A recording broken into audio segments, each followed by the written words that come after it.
जिल्ह्यामध्ये मागील 2 आठवड्यापासून अक्षरशः अवकाळी पावसाने धुमाकूळ घातलेला आहे।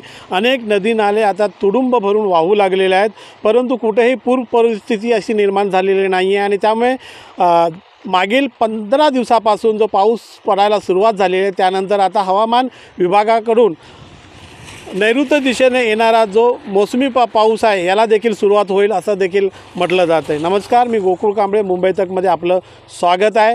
मोसमी पावसाला आता सुरुवात झालेली आहे, कारण महाराष्ट्राच्या उंबऱ्यावरती प्रवेशद्वारावरती हा पाऊस येऊन ठेपलेला आहे। अवकाळी पावसाबरोबरच मोसमी पाऊस देखील आता कोकणामध्ये सक्रिय झाल्याचं दिसून येत आहे। आणि त्यामुळे मागील काही दिवसापूर्वी 2 आठवड्यापूर्वी जे चक्रीवादळ होतं हे अरबी समुद्रामध्ये धडकलं होतं आणि त्याचा असर संपूर्ण कोकणासहित संपूर्ण महाराष्ट्रामध्ये दिसून आला होता। आणि त्यानंतर आता कुठे कुठे तरी हे वादळ आता कमी झालेलं आहे, परंतु मोसमी पावसाला आता सुरुवात झालेली आहे। केरळच्या नंतर गोव्याच्या दिशेला मोसमी पावसाला सुरुवात झाली होती आणि आता 26 तारखेनंतर संपूर्ण कोकणामध्ये हा पाऊस सक्रिय होताना दिसून येत आहे।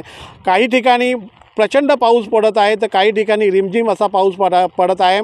रत्नागिरी जिल्ह्यातील जगबुडी नदी जी आहे ही आता इशारा पातळीच्या लेवलला भरून वाहत आहे, परंतु कुठलंही नुकसान झालेलं नाही। त्यानंतर वाशिष्ठी नदीला देखील पाणी आलेलं आहे। राजापूरच्या अर्जुना आणि कोदवली नदीला देखील पाणी आलेलं आहे, परंतु कुठेही पूरसदृश्य परिस्थिती निर्माण झालेली नाही। अनेक ठिकाणी वादळ वाऱ्यासह झाडे उन्मळून पडण्याचे प्रकार झालेले आहेत, तर काही ठिकाणी किरकोळ अशा दुर्घटना घडलेल्या आहेत, परंतु जीवितहानी मात्र झालेली नाही आहे। या पावसामुळे संपूर्ण महाराष्ट्रामध्ये हा पाऊस पडत आहे आणि कोकणामध्ये जो पाऊस आता सध्या सक्रिय झालेला आहे तो पाऊस हा मोसमी पाऊस आहे असं हवामानाच्या अंदाजानुसार आपण म्हणू शकतो। समुद्रामध्ये जे मच्छीमार गेलेले आहेत त्यांना परत येण्याचे आदेश देखील देण्यात आलेले आहेत, तर काही संपूर्ण किनारपट्टीला जे मच्छीमार बांधव आहेत यांना मत्स्य विभागाकडून समुद्रामध्ये मासेमारीसाठी जाऊ नये असे देखील इशारे देण्यात आलेले आहेत। त्यामुळे संपूर्ण कोकणामध्ये आता हा पाऊस सक्रिय होताना दिसतोय। तळ कोकणामध्ये जर म्हटलं तर संपूर्ण सिंधुदुर्ग म्हणा किंवा रत्नागिरी म्हणा, रायगड म्हणा या भागामध्ये पाऊस बऱ्यापैकी सक्रिय झालेला आहे।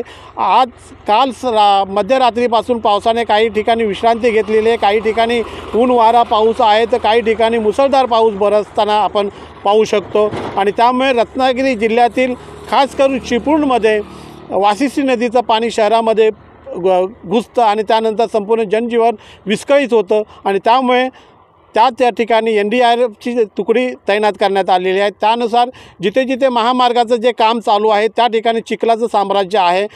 लांजा असो किंवा संगमेश्वरमध्ये जर पाहिलं तर या दोन्ही ठिकाणी संपूर्ण पणे महामार्गावरती चिखलाचं साम्राज्य आहे आणि त्यामुळे वाहन चालकांना कुठेतरी याचा सामना करावा लागतो आहे।